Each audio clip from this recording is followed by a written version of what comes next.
All right everyone, welcome back to another session. All right, તો હજી લગીના lectures થોડાક આપણે ડીપ વયા ગયા, અંદર ઘાટા ઉતરી ગયા. ઘણા લોકોનો મગજમાં બી નહીં ઉતરે સર તમે કઈ ભાષા બોલો છો. સો આજનો સેશન જે છે થોડોક ઇઝી રાખશું. આજના સેશનમાં આપણે ચર્ચા કરશું હાર્ડવેર વર્સિસ સોફ્ટવેર.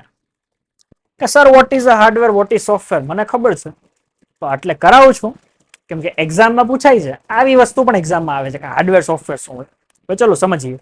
હાર્ડવેર શું છે? તો એક એવી વસ્તુ જેને આપણે ફિઝિકલી ટચ કરી શકીએ. ફોર એક્ઝામ્પલ આ માર્કર હું ટચ કરી શકું છું, હાર્ડવેર. બોર્ડ હાર્ડવેર છે. મારો ત્યાં કેમેરો જે છે હાર્ડવેર છે. મારું કમ્પ્યુટર સાઈડમાં પડ્યું હોય હાર્ડવેર છે. બધી વસ્તુ હાર્ડવેર છે. પણ જ્યારે હું કહું ફોનની અંદર ચાલતો વિડીયો, જે અત્યારે તમે લેક્ચર જોવો છો, એ શું છે? એ ક્યાં ચાલે છે? સોફ્ટવેરમાં ચાલે છે. જાગૃતા નો એપ છે, ક્લાસ પ્લસ નો એપ છે, એની અંદર તમે લેક્ચર જોતા હશો, યુટ્યુબમાં વિડીયો જોવો છો, એ બધા સોફ્ટવેર હોય. સર બેઝિક તો બધાને ખબર છે. સર હાર્ડવેર સોફ્ટવેર શું હોય એ મને કહેવાની જરૂર નથી. લેક્ચર કેના માટે રાખ્યો? આટલું તમને આવડતું હતું. લેક્ચર છે સોફ્ટવેરની ટાઈપ માટે. હાર્ડવેરની કોઈ ટાઈપ નથી. Hardware is hardware. સોફ્ટવેરની ટાઈપ છે. સોફ્ટવેરની મારી પાસે 3 ટાઈપ આવે. એક હોય મારી પાસે સિસ્ટમ સોફ્ટવેર, જેની અંદર આવી જાય તમારી ઓપરેટિંગ સિસ્ટમ્સ, જેમ કે થઈ ગઈ તમારી વિન્ડોઝ, પછી લિનક્સ, પછી મેક ઓએસ એટલે જેને ઓએસ એક્સ કહેવામાં આવે છે, પછી એન્ડ્રોઈડ આવી ગયું તમારું, પછી આવી ગઈ તમારી આઈઓએસ. આ બધી વસ્તુ અને સિસ્ટમ સોફ્ટવેર કહેવાય. પછી આવે તમારી પાસે યુટિલિટી સોફ્ટવેર. યુટિલિટી સોફ્ટવેર શું કરશે? એ એવા બધા સોફ્ટવેર હશે જેના વગર તમારી ઓપરેટિંગ સિસ્ટમ, જેના વગર તમારા સિસ્ટમ સોફ્ટવેર નકામા. ફોર એક્ઝામ્પલ કહું, ફાઇલ મેનેજર. ફાઇલ મેનેજર વગરનો તમારો ફોન નકામો હોય. અંદર તમે ફોટા કઈ સેવ ન કરી શકો. ફાઇલ મેનેજર એટલે એપની વાત નથી કરતો, અંદર વસ્તુ સેવ થાય, સ્ટોરેજ, અંદર ડેટા કાઢી શકું, નાખી શકું, રાઈટ? એ બધી વસ્તુની વાત કરું છું. File management. યસ. સો ફાઇલ મેનેજર. પછી કેમેરાનો એપ હોવો જોઈએ. પછી શું હોવું જોઈએ? સ્પીકર હોય તો સ્પીકરનો એપ હોવો જોઈએ. એન્ટીવાયરસ હોવું જોઈએ. એટલે કે એવી બધી વસ્તુ, યસ, એવી બધી વસ્તુ જેનથી મારી સિસ્ટમ ચાલશે, જેનથી મારી ઓપરેટિંગ સિસ્ટમ્સ ચાલવાની છે. એ બધા સોફ્ટવેર જે કંપની નાખીને આપે, પહેલેથી હું ના નાખું, કંપની નાખીને આપશે, એને કહેવાય utility software. Right? For example તમને કહું, તમારા ફોનની અંદર એક સેટિંગ નામનો પૈસા, એ અનઇન્સ્ટોલ કરો, થાય છે? ન થાય. ડિસેબલ ન થાય, કાંઈ ન થાય. એને કહેવાય યુટિલિટી સોફ્ટવેર. કારણ કે આનાથી તમે આખી ઓપરેટિંગ સિસ્ટમને કંટ્રોલ કરી શકો અને મોડિફાઈ કરી શકો, ચેન્જીસ કરી શકો. એ બધી વસ્તુ આવી ગઈ યુટિલિટીની અંદર. છેલ્લું આપણા કામની વસ્તુ, એપ્લિકેશન સોફ્ટવેર. હવે આ આપણું મેઇન ગમતું, જેની અંદર હું મારા ઘરના સોફ્ટવેર ઇન્સ્ટોલ કરું, એ થઈ જાય મારું એપ્લિકેશન સોફ્ટવેર. ફોર એક્ઝામ્પલ, હું અંદર સૌથી પહેલા તો નવી સિસ્ટમમાં શું કરીએ? સૌથી પહેલા તો ક્રોમ બ્રાઉઝર નાખીએ આપણે, તો એ થઈ ગયો એપ્લિકેશન સોફ્ટવેર. એવા સોફ્ટવેર છે આપણે આપણા પર્સનલ યુઝ માટે યુઝ કરીએ છીએ, એને સિસ્ટમથી કોઈ લેવા દેવા નથી. એને કહેવાય એપ્લિકેશન સોફ્ટવેર, જેને સિસ્ટમથી કોઈ લેવા દેવા નથી. આપણા મોજ મજા માટે નાખીએ છીએ, રાઈટ? પછી જેમ કે સી લેંગ્વેજ રન કરવા માટે આપણે આગળ જઈ કમ્પાઇલર નાખશું, પછી એના કોડ એડિટર નાખશું. એ બધી વસ્તુ બી એપ્લિકેશનમાં આવે, રાઈટ? સો એ રીતના જે બી એપ આપણે કોઈ ગેમ ઇન્સ્ટોલ કરીએ છીએ, રાઈટ? કાં તો પછી આપણે વીએસ કોડ નાખીએ, ઘણી બધી વસ્તુ છે. વિડીયો એડિટર નાખો, રાઈટ? ગેમ્સ નાખો, બધી વસ્તુ કરો છો, એ બધી આપણી એપ્લિકેશન સોફ્ટવેરની અંદર આવે, રાઈટ? સો આ 3 ટાઈપના સોફ્ટવેર હોય, આ ખબર હોવી જરૂરી છે. સર શું કામ? એક્ઝામમાં પૂછશે એટલે ત્યારે તમે માથું ખંજાડશો, સર આવું કઈ તો કોર્સમાં હતું જ નહીં. યસ. સો આ 3 ટાઈપ યાદ રાખજો. યસ.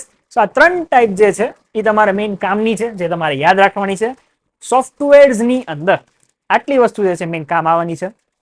આટલી ચર્ચા થઈ ગઈ. હવે આ લેક્ચર આટલાકમાં પૂરો નથી કરવો. આની અંદર આપણે નક્કી કરી લઈએ, મીન્સ કે ચર્ચા કરી લઈએ કે પ્રોગ્રામ કઈ રીતના રન થાય. કે સર આ વસ્તુ તો આપણે પહેલા સમજી નથી લીધી એકવાર એકાદા લેક્ચરમાં, ભૂતકાળમાં, પાસ્ટમાં સમજાતા, રાઈટ? કે આપણે લો લેવલ લેંગ્વેજ હોય, શું હોય? લો લેવલ લેંગ્વેજ હોય એને હાઈ લેવલમાં કોડ કરવી પડે, રાઈટ. એ એઝ ઇન્સ્ટ્રક્શન અસેમ્બલી લેવલના થ્રુ જશે કોની પાસે, એ જશે મારા કમ્પ્યુટર પાસે, એની આઉટપુટ આપશે. યસ, બટ એ વસ્તુને સમજીએ. ચલો, સૌથી પહેલા હું મારી લો લેવલ લેંગ્વેજમાં LL ની અંદર જે છે ઇંગ્લિશ ની અંદર કોડ કરીશ. કોડિંગની લેંગ્વેજ, એની ભાષા, જે સિન્ટેક્સ લખવાની પેટર્ન, એ કેમાં હશે, એ હશે મારી હાઈ લેવલ લેંગ્વેજ. જેમ કે સી થઈ ગઈ, જાવા થઈ ગયું, પછી C++ થઈ ગયું, પાયથન થઈ ગયું. આ બધી વસ્તુ થઈ ગઈ high level language, right. HLL એટલે આનાથી હવે જ્યારે કોડને રન કરીશ, કોડને જ્યારે હું રન કરીશ ત્યારે મારો કોડ થશે અસેમ્બલીમાં કન્વર્ટ. યસ, અસેમ્બલીમાં કન્વર્ટ થશે. ત્યાંથી જશે મારા પ્રોસેસર પાસે કાં તો CPU પાસે. એ પ્રોસેસ કરી, રાઈટ, એ શું કરશે, એ પ્રોસેસ કરી ને મને આઉટપુટ આપશે, કાં તો એને OP કહી શકીએ, રાઈટ, આઉટપુટ OP. યસ, સો આવી રીતના કંઈક વર્ક ચાલતું હોય. અને હાર્ડવેર રીતના આપણે શું સમજાતા કે મારી ક્યાંક હાર્ડ ડિસ્કની અંદર, મારી સેકન્ડરી સ્ટોરેજની અંદર જે હશે મારી હાર્ડ ડિસ્ક ડ્રાઈવ કાં તો SSD, રાઈટ, મારી સ્ટોરેજની અંદર પ્રોગ્રામ લખ્યો હશે. આ પ્રોગ્રામ સેવ તો કર્યો હશે મેં, રાઈટ. સો એ લખ્યો હશે, એને જ્યારે રન કરીશ ત્યારે આ લેવલ ઉપર એ વહી જશે મારી રેમની અંદર, એટલે કે મારી પ્રાઇમરી મેમરીની અંદર. ત્યાંથી CPU પાસે જતી હશે, ત્યાંથી મને આઉટપુટ મળશે. સો બે રીતના સમજી ગયા. Coding related, operating system related આવું કંઈક કામ થતું હશે. લો લેવલના હાઈમાં કન્વર્ટ, ત્યાંથી અસેમ્બલી પાસે ગયું, હાર્ડવેરનું કામ ચાલુ. મીન્સ કે અહીંથી રેમમાં ગયું, રેમથી CPU પાસે, CPU પ્રોસેસ કરશે, રેમમાંથી ડેટા આમ ટ્રાન્સફર થતો રહેશે. ફાઇલ લીધી, પ્રોસેસ, બીજી ફાઇલ લીધી, ત્રીજી ફાઇલ આપી દીધી, એવી રીતના ત્યાંથી આઉટપુટ મળતું હશે. તો સોફ્ટવેર હાર્ડવેર બે રીતના સમજી ગયા. તો હવે આ પ્રોસેસમાં આ જે કન્વર્ઝન જે છે ને એને કહેવાય છે, આ કન્વર્ઝનને compiler. Sir what is a compiler? કામની વસ્તુ છે કમ્પાઇલર અને કોઈ ઇન્ટરપ્રિટર. આગળ જેને ડિટેલમાં ચર્ચા તો કરવાના જ છીએ આપણે. ઇન્ટ્રોડક્શન લઈ લ્યો બધા. ફર્સ્ટ ચેપ્ટરમાં બધી વસ્તુના ઇન્ટ્રોડક્શન લ્યો. આગળના ચેપ્ટરમાં આ બધી વસ્તુ કેમ વર્ક કરે એ સમજશું. યસ, જો કમ્પાઇલરમાં શું હશે, કમ્પાઇલર જે છે મારી હાઈ લેવલ લેંગ્વેજની ફાઇલ, ફોર એક્ઝામ્પલ મારો C લેંગ્વેજનો કોડ લીધો ને એને કમ્પ્યુટરને સમજાઈને એ ભાષામાં બાઇનરીમાં કન્વર્ટ કરશે, કાં તો અસેમ્બલીના કોડ્સમાં કન્વર્ટ કરશે, અને એ મારું CPU એને એક્ઝિક્યુટ કરશે. જે કમાન્ડ આવ્યા, જે ઓર્ડર આવ્યા એને ફોલો કરશે, અને ફોલો કર્યા બાદ જે રિઝલ્ટ મળ્યું એ મને દેખાડી દેશે, રાઈટ. સો કમ્પાઇલર જે છે એ અહીંયા ક્યાંક આવે છે, આ કન્વર્ઝનમાં વચ્ચે. તો આને શું કહેશું આપણે? C લેંગ્વેજથી મને આમાં કન્વર્ટ કરી દીધું, ટ્રાન્સલેટ કરી દીધું, તો હું આને ટ્રાન્સલેટર કહી શકું. મારું કમ્પાઇલર જે છે શું હોય? એ હોય એક ટ્રાન્સલેટર. યસ, હું આને ટ્રાન્સલેટર કહી શકું. હવે એક થઈ ગયું E અને એક હોય ઇન્ટરપ્રિટર. ઇન્ટરપ્રિટરનું શું કામ છે? જ્યારે કમ્પાઇલર મારી આખે આખી ફાઇલ હોય, રાઈટ, આ મારી પાસે કંઈક ફોર એક્ઝામ્પલ hello.c છે. C આ મારી C લેંગ્વેજની ફાઇલ હોય, એને એસેમ્બલીમાં કન્વર્ટ કરતી હશે, રાઈટ. કમ્પાઇલર એક જ વારમાં આખી ફાઇલને. ઇન્ટરપ્રિટર શું કરશે? એની અંદર જે તમે એક એક લાઈનનો કોડ લખ્યો છે ને, રાઈટ, એક એક લાઈન જે લખી છે એને કન્વર્ટ કરશે, એને ટ્રાન્સલેટ કરશે ઇન્સ્ટ્રક્શન માટે, કે ભાઈ પહેલા આ કામ કરવાનું છે, પછી આ કામ કરવાનું છે, રાઈટ. એવી રીતના આ વસ્તુ જ્યારે આપણે કોડ લખશું ને ત્યારે ડિટેલમાં મસ્ત સમજશું કે કમ્પાઇલર કઈ રીતના વર્ક કરે છે, રાઈટ, ઇન્ટરપ્રિટર કઈ રીતના વર્ક કરે છે. તો બેઝિક મગજમાં આ વસ્તુ ધ્યાનમાં રાખજો, કારણ કે જ્યારે આપણે 6th ચેપ્ટરમાં પહોંચશું, જ્યારે આપણે 7th ચેપ્ટરમાં પહોંચશું ત્યારે આ નહીં સમજાણું હોય તો કાંઈ ટપ્પા નહીં પડે, બધું બાઉન્સ થશે. આ વસ્તુ કોલેજ વાળા નથી સમજાવવાના, એટલે હું તો ડીપમાં સમજાવું છું.